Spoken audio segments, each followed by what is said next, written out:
Père Henri Medjo, est-ce que vous pouvez nous présenter pour qu'on vous connaisse un peu plus? Je suis Henri Medjo, un spiritain camerounais. En 1997, j'ai quitté le Cameroun pour les études théologiques à Paris. Et après l'ordination, j'étais envoyé aux Philippines où je suis jusqu'à ce jour. Et vous êtes camerounais, vous avez étudié à Paris, en France, donc en Europe, et maintenant vous êtes en Asie. Est-ce qu'il y a une continuité ou bien est-ce que c'était vraiment des ruptures dans votre parcours vocationnel? La chose que je trouve très intéressante, c'est au départ, en tant que jeune, lorsque je me présentais, en exprimant mon désir d'être spiritain, la première question qui m'était posée, c'était de savoir si j'étais prêt à quitter mon pays. Et ça m'a toujours habité. En finissant mes études théologiques, j'avais demandé personnellement, avec insistance, d'aller en Asie, parce que l'Asie représente quand même plus de 2 tiers de l'humanité. Et je me disais que ça devait être bien de faire une expérience qui coupe radicalement avec tout ce qu'on avait connu autrefois. Mais porteur du rêve moi-même, je peux toujours trouver des similitudes entre mon expérience avant en tant qu'Africain, le passage en Europe, et puis maintenant être en Asie. Et avant de revenir à l'Asie, essayons un peu de parler de votre parcours en Europe. En Europe, vous avez été étudiant et vous avez été aussi formateur ou du moins quelqu'un qui suivait la formation de formateur. Comment tout cela s'est passé? Alors en Europe, de 1997 à 2000, j'étais étudiant. De 2000 à 2001, j'étais en stage pastoral diaconal à Marseille. Et plus tard, en 2005, j'étais revenu en Europe, en France, comme formateur à Clamart.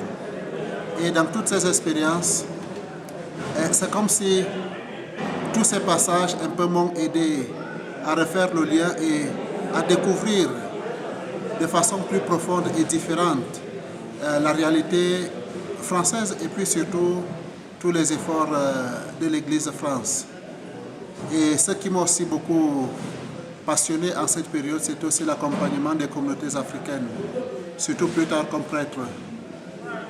Il y a des gens qui pensent que c'est mieux qu'un Africain fasse sa théologie en Afrique parce qu'en Afrique, on a des problématiques comme l'inculturation, comme la libération, qu'on ne retrouve pas forcément telles quelles en Europe. Est-ce que vous pensez que c'est un avantage pour vous d'avoir fait vos études théologiques en France, en Europe, dans une société qu'on dit parfois sécularisée ou très sécularisée, mais du moins dont le contexte n'est pas le même que celui de l'Afrique? Je pense que toute chose a ses chances, ses avantages et ses inconvénients. Pour ma part, je suis heureux d'avoir fait cette expérience en tant qu'Africain en Europe parce que ça fait penser même la question de l'être prêtre. Ça pose les questions de façon différente. C'est peut-être vrai qu'on pourrait dire qu'au niveau des questions, par exemple, de l'inculturation, on ne les aborde pas. Mais il y a toujours place à cela dans nos lectures personnelles. Et puis aussi, je pense que c'est aussi bien de prendre une petite distance par rapport à ces questions d'inculturation parce que l'un des gros soucis que je découvre maintenant, c'est que ce soit en Afrique ou parfois les Africains qui étudient en Europe, les questions qu'on reprend pour des mémoires ou bien pour des thèses, ça revient toujours sur des problématiques africaines. Mais je pense, pour ma part, peut-être on peut s'ouvrir un peu plus au monde et puis se poser des questions de façon autre.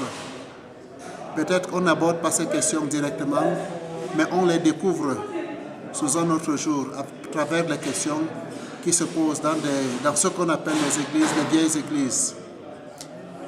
Vous êtes le premier spiritain de la province d'Afrique centrale à travailler en Asie, à avoir mis les pieds en Asie.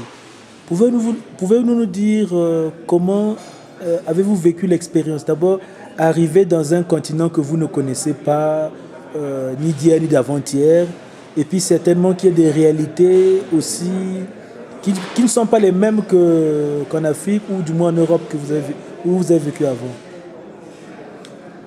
Juste après mon ordination, j'avais passé encore 6 mois en Irlande pour l'apprentissage de la langue. Et c'était une découverte aussi nouvelle. Et ce qui m'avait beaucoup aidé en cette période, c'est un peu entrer dans une dynamique différente parce que lorsqu'on est jeune ordonné, on veut tout de suite entrer dans le ministère et faire beaucoup de choses. Mais là, en Irlande, c'était juste comme étudiant. En arrivant en Asie, c'est vrai que j'ai travaillé un peu avec l'anglais, mais c'était limité, il fallait faire de nouveau un stage de 6 mois où encore on est étudiant. Et tout cela m'avait donné le temps de découvrir mon identité de façon autre. Et la grande appréciation que je peux dire, c'était bien sûr d'arriver, de se lancer comme ça dans l'aventure, aller où on ne connaît pas, un voyage très long, on se pose des questions. Pendant le voyage, le premier voyage, c'est un peu le sentiment, mais où est-ce que je m'en vais? Et en arrivant, j'ai découvert un peuple, le peuple philippin, un peuple très accueillant, et puis aussi un peuple qui vit, où le religieux traverse parfaitement toute la société. Et la découverte encore que j'ai eue, c'est parfois on peut comparer assez facilement notre culture avec la culture du peuple auprès duquel on travaille. Et c'est vrai qu'entre les Philippines et l'Afrique, ou bien l'Europe que j'ai connue, il y a parfois des similitudes, mais elles sont trompeuses. C'est vraiment avoir l'humilité et la simplicité d'entrer dans une dynamique nouvelle, dans une expérience nouvelle. Donc je ne peux vraiment pas comparer en disant c'est à peu près comme chez nous, mais toute cette période, peut-être d'une année, où pratiquement j'étais toujours à la phase d'apprentissage, m'a aidé à me poser profondément la question de mon identité propre. Et c'est ça l'une des premières chances que j'ai eues. Et la deuxième chance, c'est de trouver des laïcs très engagés dans leur église, et ça aussi qui m'a aidé. Et pour moi, je vivais aussi ça comme une expérience, des témoignages par rapport à ma province d'origine, qui, à la longue, après tant de discussions, m'avait laissé partir. Et quand vous êtes arrivé là-bas, vous avez eu un temps d'apprentissage du philippin. Est-ce que c'était dur pour vous? Est-ce que la langue philippine est facile à apprendre, comparé à l'anglais que vous avez appris en Irlande?